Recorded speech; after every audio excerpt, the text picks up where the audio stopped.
Karena pertarungan ke depan menurut saya adalah pertarungan old establishment lawan new establishment. Wah, menarik. Iya kan?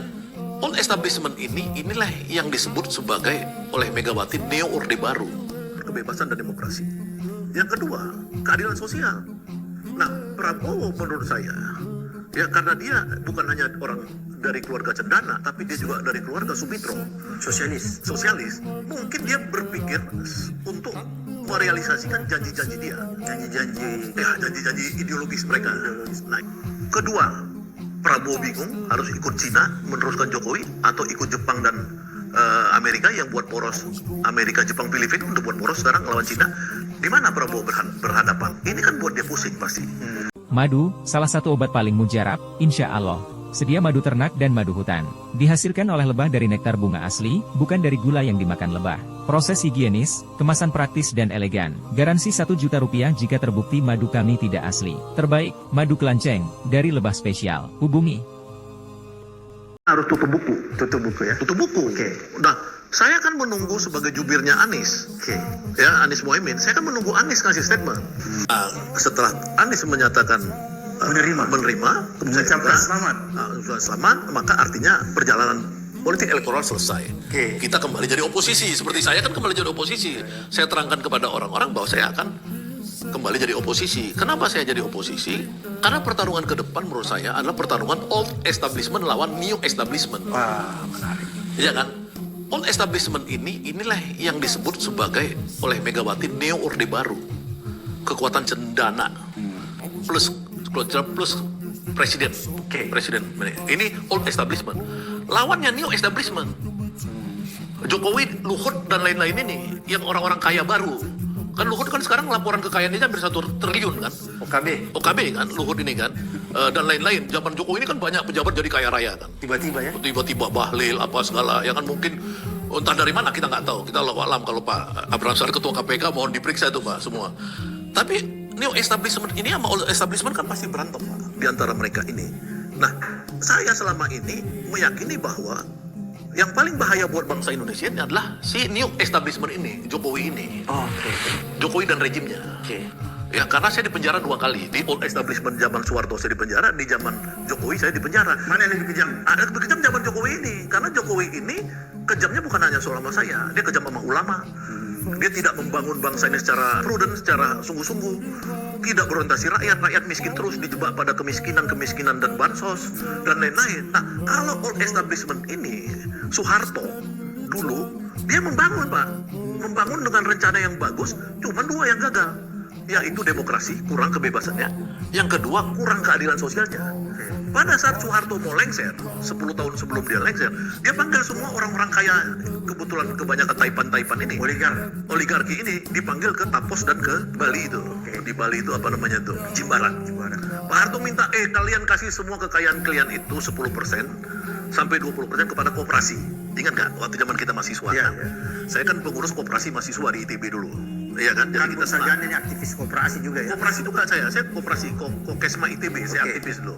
Nah, kita senang dong koperasi dapat uang nih dari konglo-konglo ini sebagai bapak angkat, anak angkat, dapat kucuran. Tapi Soeharto kan ditipu.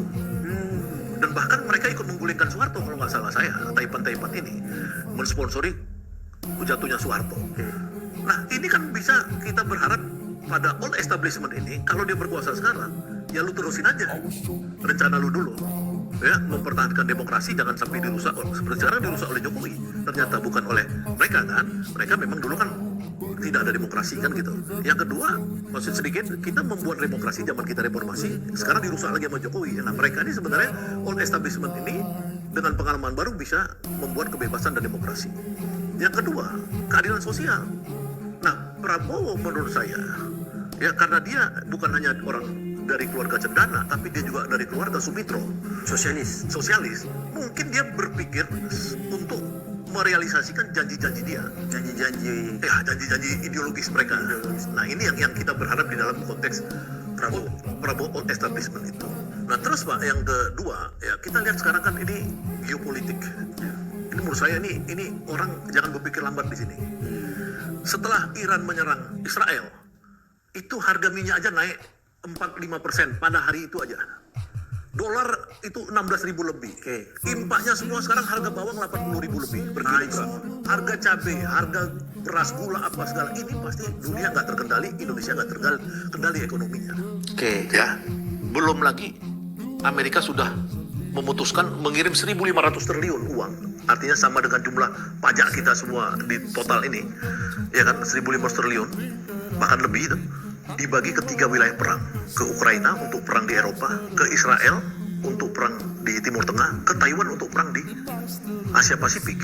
Uang ini sebentar lagi cair dan itu alat perang semua masuk untuk perang. Bapak bisa bayangkan ke depan, tahun-tahun ke depan, kalau perang dunia ketiga ini, ketegangannya aja pun, jangan sampai perang ketegangannya pasti sampai kemari. Ya. Pertama tadi kita lihat harga-harga, ekonomi hancur. Kedua, Prabowo bingung harus ikut Cina meneruskan Jokowi atau ikut Jepang dan Amerika yang buat poros. Amerika, Jepang, Filipina untuk buat poros sekarang melawan Cina. Di mana Prabowo berhadapan? Ini kan buat dia pusing pasti. Ini yang kedua, Pak. Penting bangsa ini cepat bersatu menurut saya. Kalau misalkan kekuatan internasional ini udah ancur-ancuran, Pak, maksudnya perangnya ini terjadi. Yang ketiga, saya kan mengamati juga, Pak, perkembangan terakhir Prabowo, saya kan intip-intip terus. Soalnya Prabowo ini bonekanya Jokowi nggak sih? Kalau menurut bahasa Ganda? Nah itu makanya saya tadi akhirnya masuk pada teori old establishment dan new establishment tadi. Ketika saya melihat foto-foto, video-video lengkap kunjungan Prabowo ke Cina, habis itu dia ke Jepang, terus ke Malaysia, dan saya diinformasikan bahwa dia juga diundang oleh Biden ke Amerika dan lain-lain.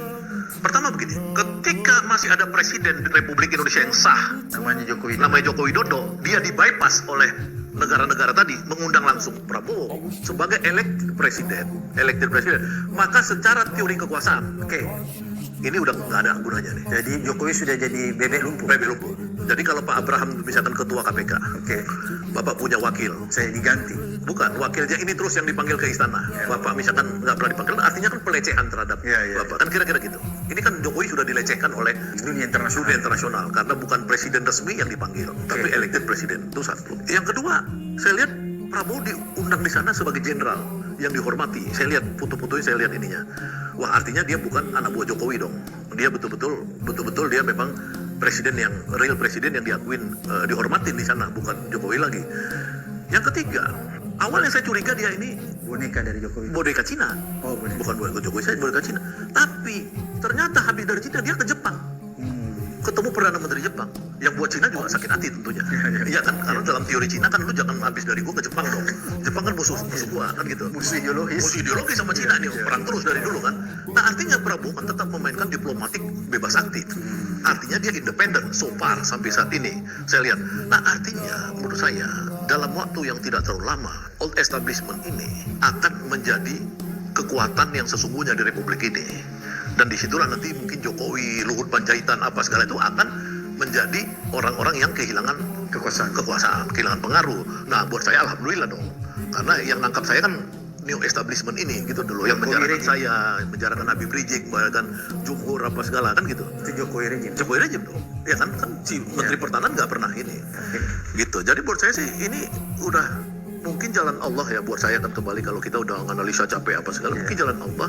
Satu, mungkin dia sering namanya 08, ya kan, Allah ngasih dia presiden ke-8. Yang kedua, doa-doa ulama, istimewa ulama pada tahun 2019, ya kan, mungkin kejadiannya tidak di 2019, tapi doa itu kan nggak habis. Iya. Doa kita kepada Allah itu memang ada hilangnya kan, nggak kan mungkin doa itu baru dikabulkan sekarang 5 tahun kemudian. Ada apa nggak tahu kan misteri, tapi saya pikir kan nggak mungkin doa itu hilang. Kan semua orang berdoa lu disentul itu, ulama-ulama waktu 2019. Ustaz Abdul Somad juga dulu. Ya semua. Itu kan, saya bukan ulama, saya kan orang intelektual sekuler kan. Jadi saya lihat tuh ulama-ulama doa dulu disentul. Ya, Musa Ganda ini bukan intelektual sekuler, intelektual kanan. iya, maksud saya artinya kita kan gini.